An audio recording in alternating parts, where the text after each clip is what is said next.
ఒకనాడు శ్రీనివాసుడు కొండలన్నీ దిగి అగస్త్య మహర్షి ఆశ్రమానికి వెళ్ళి, ఓ మహర్షి, నన్ను శ్రీనివాసుడు అని పిలుస్తారు.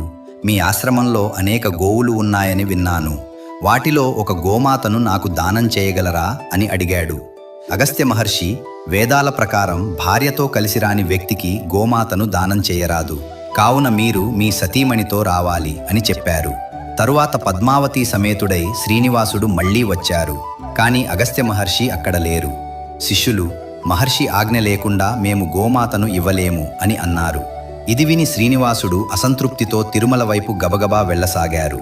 కొంతసేపటికి అగస్త్య మహర్షి తిరిగి వచ్చి విషయం తెలుసుకుని ఒక గోమాతను తీసుకుని శిష్యులతో కలిసి స్వామిని వెంబడించారు.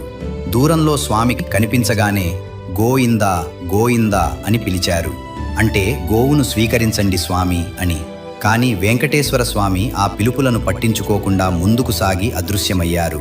అందుకే వెంకటేశ్వర స్వామి గోవిందా అని పిలిపించుకోవడానికే 7 కొండలు దిగి వచ్చారని